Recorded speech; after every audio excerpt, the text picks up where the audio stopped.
Les pistes cèdent, mais une route tient. Au Burkina Faso, une méthode rudimentaire à base de pneus usagés traverse les pluies alors que les infrastructures classiques engloutissent des budgets. Pourquoi Ibrahim Traoré a-t-il misé sur ce pari? Parce qu'une route banale peut déplacer des équilibres durables en réduisant les coûts, en rendant l'accès aux soins, à l'école et au marché plus fiable, et en redonnant une marge de décision locale sans attendre des financements extérieurs incertains. Cette histoire ne promet ni miracle technique, ni héroïsme facile. Comprendre comment une route ordinaire devient souveraineté concrète. Le pari consiste à regarder une infrastructure rurale comme un levier, réduire des coûts, gagner en continuité d'accès et déplacer la dépendance vers des décisions plus locales. Ça, dans de nombreuses zones du Burkina Faso, l'enjeu n'est pas la vitesse, mais la praticabilité, quand la saison des pluies transforme chaque trajet en loterie. Une piste qui se dégrade coupe l'école, retarde les soins, désorganise les marchés et force les familles à adapter leurs choix à la boue plutôt qu'à leurs besoins. Ce que le récit propose, c'est une méthode de lecture. Suivre une décision modeste jusqu'à ses effets réels, puis mesurer ce qui change quand la preuve remplace le discours. Et surtout, garder une question ouverte en tête, si une solution simple tient une saison, que se passe-t-il lorsqu'elle doit tenir une décennie? Près de 40% de réduction des coûts, ce chiffre force le débat, et une section test a traversé la saison des pluies sans se rompre. À partir de là, l'initiative portée par Ibrahim Traoré cesse d'être une idée séduisante racontée depuis une tribune. Elle devient une démonstration concrète, limitée mais observable dans un pays où l'état des pistes rurales détermine la vie quotidienne bien plus qu'on ne l'admet. Le cœur du sujet n'est pas une prouesse d'ingénierie, c'est une décision. Accepter qu'une solution simple soit jugée sur le terrain, dans la boue, le temps et les usages. Le contexte rend cette décision lisible. Dans de larges zones du Burkina Faso, dès que les pluies s'installent, les pistes deviennent impraticables. Les villages se retrouvent isolés. Les trajets vers les marchés, les écoles ou les centres de santé se transforment en obstacles logistiques. Cette réalité n'a rien d'abstrait, elle impose des retards, des renoncements et une forme d'incertitude quotidienne. Ça, pendant que des projets lourds absorbent des budgets élevés, la question de fond reste souvent la même. Comment garantir la continuité d'accès au moment où tout cède? C'est là que surgit l'idée des pneus usagés. Transformer un déchet abondant en matériau utile, réduire les coûts, limiter la dépendance aux entreprises extérieures et impliquer directement les communautés rurales à chaque étape, de la collecte à la pose. Mais la simplicité apparente masque une équation fragile. Une route qui tient une saison ne devient pas automatiquement un modèle.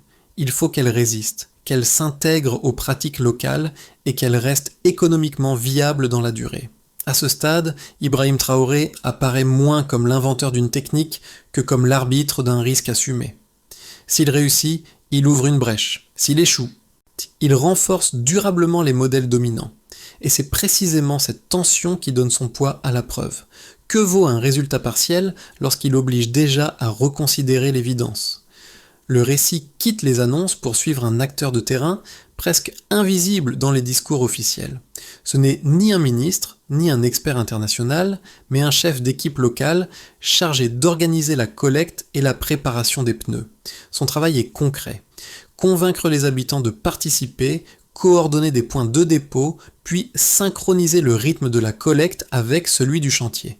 Ici, la route n'est pas un symbole abstrait, elle devient une suite d'actions répétées, vérifiables, parfois fragiles, mais compréhensibles par tous. Autour de lui, les premiers effets apparaissent sans attendre une généralisation nationale. Dans un village de l'Est, une vendeuse de produits agricoles décrit une différence simple. Pendant la saison des pluies, le trajet vers le marché n'est plus une loterie totale. La voie expérimentale ne change pas la quantité récoltée, mais elle change la régularité. Quand la piste reste praticable, elle peut planifier, transporter, vendre, sans perdre une journée entière à attendre que la boue se retire. Ce gain n'a rien de spectaculaire, mais il réduit l'incertitude. Et l'incertitude est souvent ce qui coûte le plus cher. Un agent de santé raconte un impact similaire. Avant, une route endommagée retardait les consultations et compliquait les urgences. Après, l'intérêt n'est pas la modernité de la chaussée, mais sa continuité au moment où tout lâche ailleurs. Alors, ce détail relie immédiatement la technique à l'essentiel. Accès, fiabilité, confiance. Dans cette logique, Ibrahim Traoré pousse une idée précise. Si les habitants collectent, transforment et participent à la pause, ils ne défendent plus un projet imposé, ils défendent leur propre solution. Une route stable change des vies, immédiatement. Avant, les pistes cédaient dès les premières pluies, après une section test tient et oblige à revoir l'évidence. C'est là que commence vraiment la séquence soutenue par Ibrahim Traoré. Non pas un slogan, mais une chaîne d'action exposée au réel. D'abord, l'activation, un geste simple.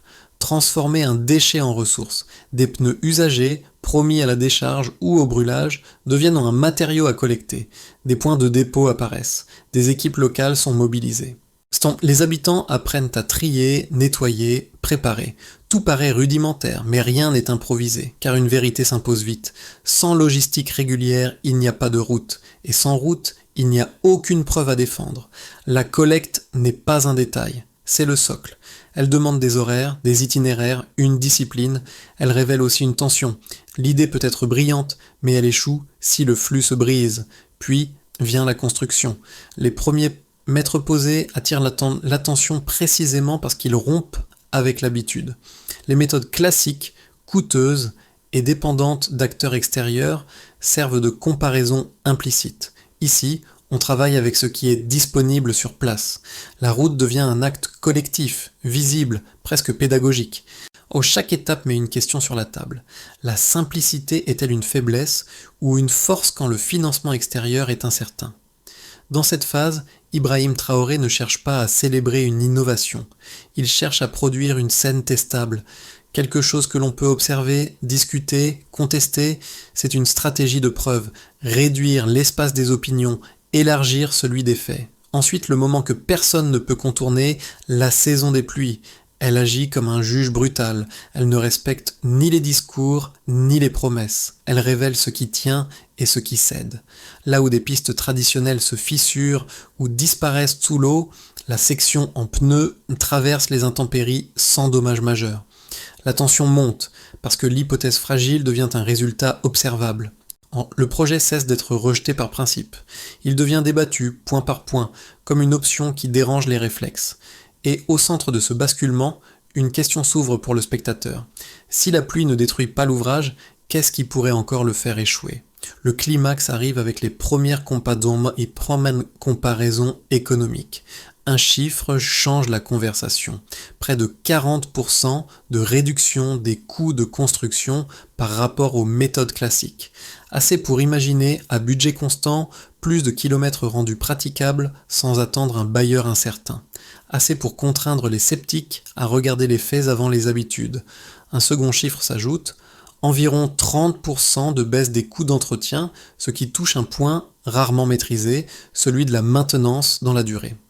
Et un indicateur donne l'échelle matérielle. Près de 10 000 pneus recyclés par kilomètre. La route n'est plus seulement un chantier, elle devient un mécanisme économique, environnemental et social. Mais aucune montée en puissance n'est neutre.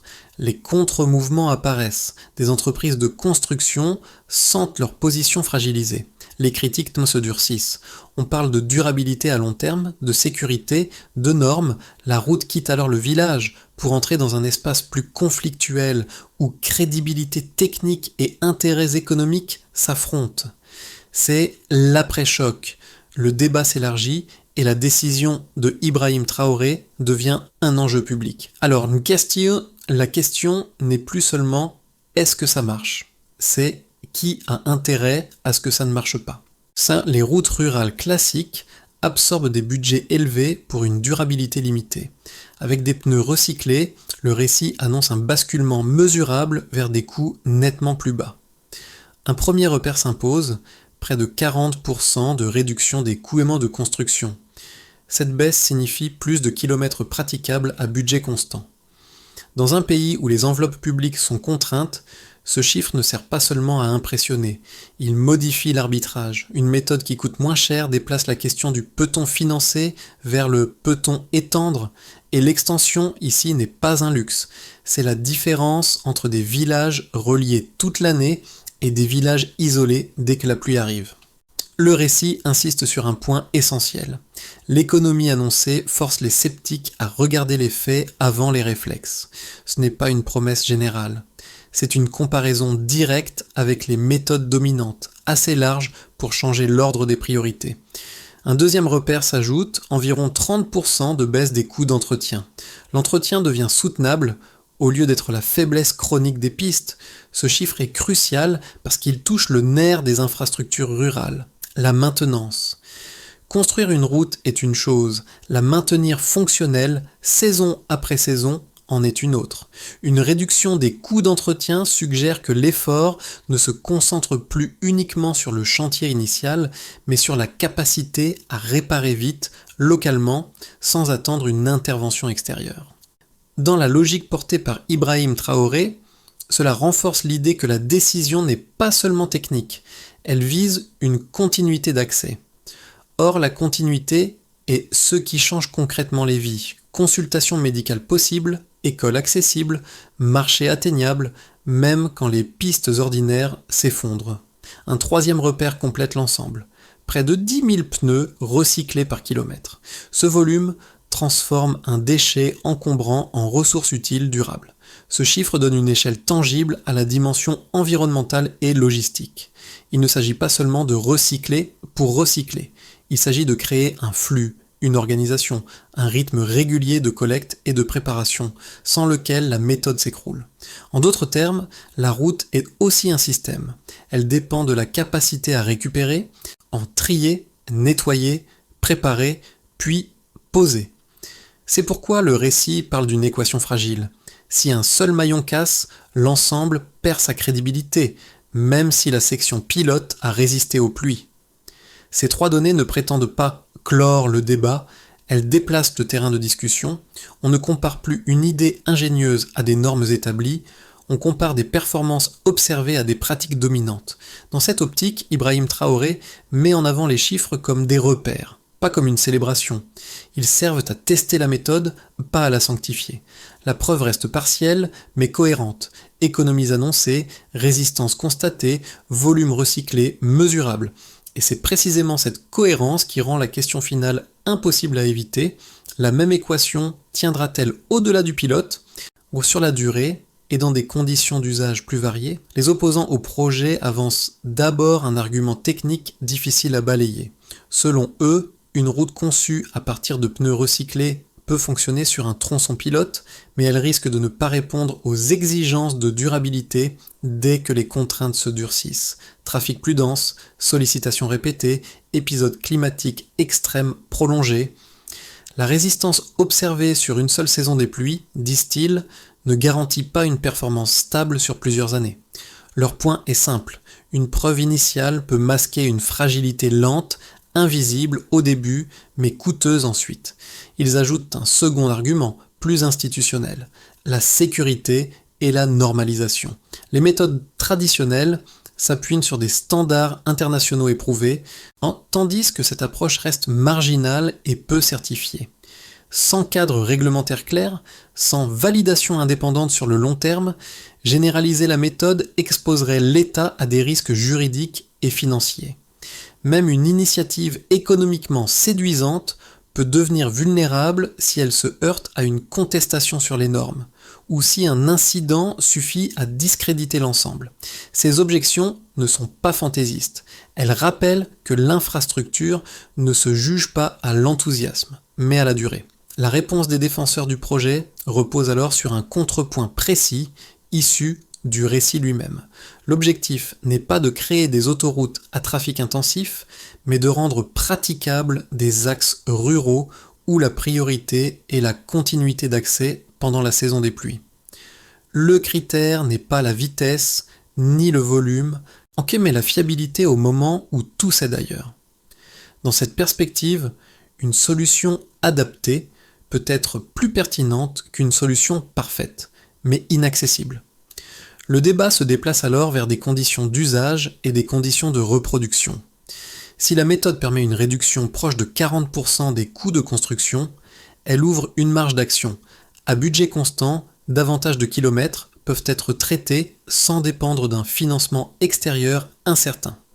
Si elle réduit d'environ 30% les coûts d'entretien, elle touche le point faible des pistes rurales, la maintenance. Et si elle mobilise près de 10 000 pneus par kilomètre, elle impose une logistique qui doit être organisée, mesurée, corrigée. Dans ce cadre, Ibrahim Traoré n'a pas besoin de nier les limites, il doit les intégrer, choisir des axes adaptés, encadrer la qualité, suivre les performances et éviter la surpromesse. La question cesse d'être binaire, elle devient opérationnelle. Pour quels besoins précis cette solution est-elle pertinente et à quelles conditions peut-elle être étendue sans dégrader la sécurité ni la crédibilité ? À ce moment précis, le projet change d'échelle. À ce point précis du récit, l'initiative cesse d'être perçue comme une expérimentation isolée. Elle devient un signal stratégique parce qu'elle a franchi une frontière rare, passé du discours à une preuve observée sous la saison des pluies. Ce basculement ne signifie pas que tout est gagné. Il signifie que l'option devient reproductible sous condition dans d'autres zones rurales, confrontées aux mêmes contraintes de praticabilité. Ce déplacement du regard modifie la position d'Ibrahim Traoré. Il n'est plus seulement celui qui autorise un test audacieux. Il devient l'acteur qui assume publiquement un changement de logique, privilégier l'adaptation locale plutôt que l'alignement systématique sur des modèles importés. La posture est pragmatique. Elle ne s'appuie pas sur une promesse abstraite, mais sur une méthode. Tester vite, observer, corriger, étendre uniquement ce qui résiste au réel. La révélation est donc moins dans le matériau que dans la décision. La route en pneus recyclés sert de preuve mais aussi de modèle d'action. Elle rompt avec des projets figés, conçus loin du terrain, puis fragilisés dès la première saison des pluies. Désormais, la question centrale change. Il ne s'agit plus de savoir si cette route est atypique, mais si cette manière de construire peut devenir une règle durable, incapable d'absorber les critiques techniques sans perdre sa simplicité. Du côté des institutions nationales, l'effet est d'abord budgétaire et stratégique. Une réduction proche de 40% des coûts de construction change la manière d'arbitrer les priorités. À enveloppe constante, l'État peut envisager davantage de connexions rurales sans dépendre entièrement de financements extérieurs incertains. Cette marge de manœuvre n'est pas un détail comptable. Elle redonne de la latitude là où les contraintes imposaient jusque-là des choix subis. Dans ce cadre, Ibrahim Traoré ne cherche pas à opposer une solution locale à des standards internationaux, mais à ajouter une option crédible au portefeuille de décision publique. L'impact est discret mais structurant. Il permet de déplacer le centre de gravité des décisions de la dépendance vers l'initiative. Du côté des acteurs économiques locaux, petits commerçants, producteurs agricoles, transporteurs, la conséquence est plus immédiate. Une route praticable pendant la saison des pluies ne promet pas une hausse spectaculaire des revenus, mais elle réduit l'incertitude. Et l'incertitude est souvent la taxe la plus lourde dans les économies rurales. Pouvoir rejoindre un marché sans attendre des jours entiers que la piste sèche modifie la planification, la régularité des échanges et la gestion des stocks. La vendeuse évoquée dans le récit ne décrit pas un miracle, elle décrit une régularité retrouvée. Cette stabilité permet de mieux répartir les efforts, de limiter les pertes et d'éviter que la météo dicte le calendrier économique. Du côté des populations, l'impact se mesure en continuité d'accès. Donc accès à l'école, aux soins, aux services administratifs. Quand une route tient au moment où les autres cèdent, elle transforme des gestes ordinaires en routine fiable. Un agent de santé l'exprime clairement, l'intérêt principal n'est pas la modernité de la chaussée, mais sa continuité lorsque tout lâche ailleurs. Cette continuité crée un gain de temps, mais aussi un gain plus profond, la confiance. Les habitants n'organisent plus leur vie autour de l'état de la piste. Ils intègrent la route comme une constante avec des limites connues et des réparations possibles. Dans cette perspective, la participation à la collecte et à la pose n'est pas seulement une main-d'œuvre, c'est une appropriation. Du côté des observateurs extérieurs, enfin, l'initiative agit comme un révélateur. Elle interroge la définition même de l'innovation dans des contextes contraints. Ici, il ne s'agit ni de haute technologie, ni d'importation massive, mais d'une réorganisation de ressources disponibles avec un bénéfice environnemental mesurable. Près de 10 000 pneus recyclés par kilomètre. Le récit ajoute un autre indicateur.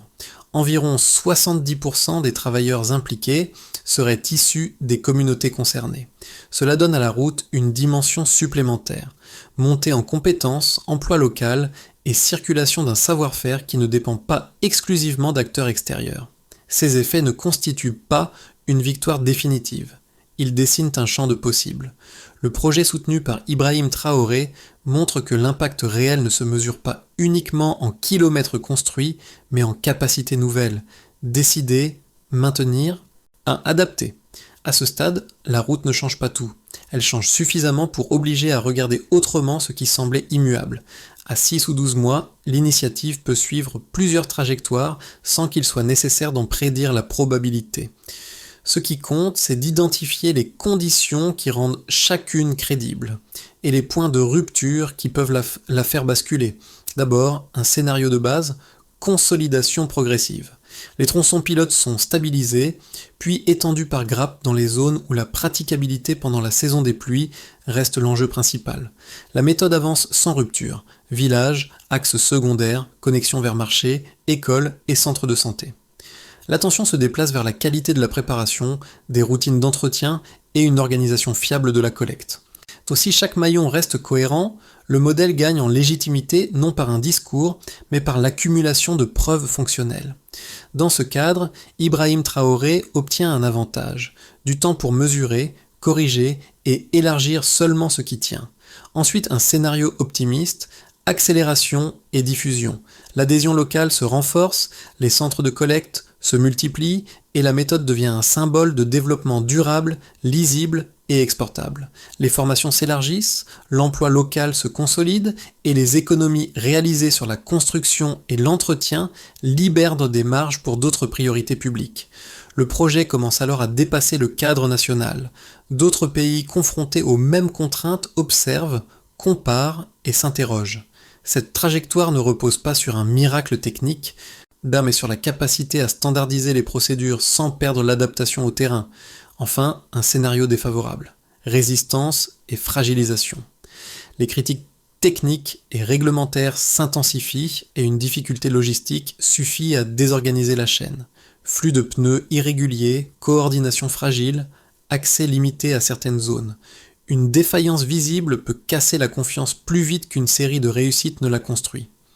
L'initiative se fige à l'échelle de quelques régions, perd sa capacité d'entraînement et devient une exception plutôt qu'une règle. Le récit bascule alors du potentiel vers la prudence et les modèles dominants reprennent l'avantage. Dans les trois cas, une recommandation de lecture s'impose. Juger la méthode sur la chaîne complète. Si la collecte, la transformation, or que la pose et l'entretien restent alignés. La promesse tient. Si un seul maillon cède, l'ensemble du modèle est remis en question. Et c'est ici que la question la plus difficile reste ouverte, au-delà du pilote, qui acceptera de mesurer publiquement ce qui fonctionne et ce qui échoue, sans réduire l'initiative à un slogan. À ce stade, l'enjeu cesse d'être institutionnel pour devenir plus intime. Le spectateur n'est pas invité à juger une technologie comme un expert, mais à reconnaître des effets concrets qui résonnent avec des situations ordinaires. Quand une route reste praticable pendant la saison des pluies, la première conséquence est le temps. Moins d'heures perdues, moins de trajets annulés, moins de décisions suspendues à la météo. Ce n'est pas spectaculaire, mais c'est décisif.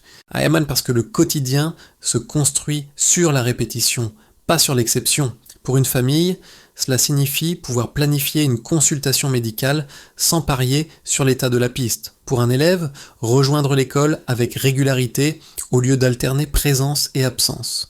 Pour un petit commerçant, écouler une production au moment opportun plutôt que d'attendre que l'accès redevienne possible.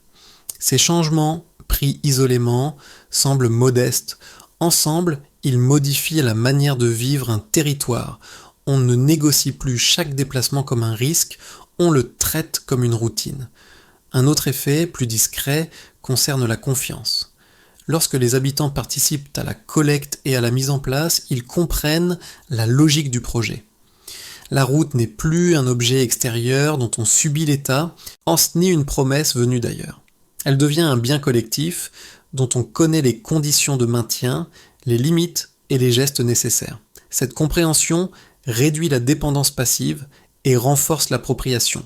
Pour le spectateur, 2 gestes simples peuvent nous servir de repère. D'abord, regardez la continuité plutôt que l'apparence. Une route utile est celle qui tient quand tout lâche. Ensuite, regardez la chaîne plutôt que le symbole. Collecte, préparation, pause, entretien. Si l'un de ces maillons manque, la promesse s'effondre, même si le récit reste séduisant. Dans cette perspective, Ibrahim Traoré n'apparaît pas comme une figure lointaine. Il incarne une décision qui relie des choix publics à des gestes quotidiens. C'est peut-être là que le projet touche le plus. Il rappelle qu'une infrastructure n'est pas seulement un ouvrage, mais une relation entre des vies, du temps et de la confiance. Pour que l'initiative dépasse le stade du pilote et s'inscrive dans la durée, une logique de mise en œuvre doit rester lisible étape après étape, sans prétendre effacer les risques. La première étape concerne l'organisation de la collecte. Sans flux régulier de pneus usagés, la méthode perd son socle. Il faut donc des points de dépôt identifiés, des circuits de récupération stables et une coordination locale capable d'absorber les variations saisonnières. La réussite ne dépend pas d'un stock ponctuel, mais d'une capacité continue à alimenter les chantiers semaine après semaine. La deuxième étape porte sur la transformation. Trier, nettoyer et préparer les pneus exige des gestes précis, reproductibles. Des formations ciblées permettent d'éviter l'improvisation et d'assurer une qualité homogène. Ici, la crédibilité du projet se joue autant dans la discipline que dans l'inventivité. Une méthode simple ne survit que si elle devient rigoureuse, surtout lorsqu'elle est contestée sur la durabilité et la sécurité. Vient ensuite la pause, qui doit rester adaptée aux usages visés. Les axes concernés ne sont pas conçus pour un trafic intensif, mais pour garantir une praticabilité constante pendant la saison des pluies. Maintenir cette adéquation entre conception et usage évite la surpromesse et réduit les risques d'échecs visibles, ceux qui suffisent à casser la confiance. La quatrième étape est souvent la plus négligée, l'entretien. Une route qui tient doit aussi pouvoir être réparée rapidement avec les mêmes ressources locales. Des routines simples, intégrées aux communautés, permettent d'intervenir avant que les dégradations ne deviennent critiques. C'est ici que le modèle révèle sa solidité ou ses failles. Enfin, la mesure relie l'ensemble. Coût, durabilité, participation locale et continuité d'accès doivent être suivis de manière transparente. Dans cette logique, Ibrahim Traoré met en avant une méthode plus qu'un symbole. Qui fait quoi, quand et comment sait-on que cela fonctionne ? Si ces réponses restent alignées, la trajectoire devient défendable.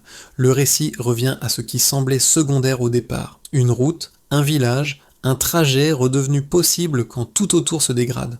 Le chef d'équipe local, discret et sans prestige particulier, reprend ici sa place centrale parce qu'il incarne la mécanique réelle du projet. Organiser, convaincre, répéter, maintenir. Ce n'est pas lui qui prononce les discours, c'est lui qui transforme une décision en continuité d'accès. En suivant cette trajectoire, Ibrahim Traoré n'apparaît ni comme un visionnaire isolé, ni comme un gestionnaire froid. Il incarne un choix assumé, accepter l'incertitude d'une solution locale plutôt que la certitude coûteuse de modèles importés. Ce choix n'efface pas les risques. Il les rend visibles, discutables, ajustables. Et c'est précisément cette transparence qui donne au projet sa force narrative.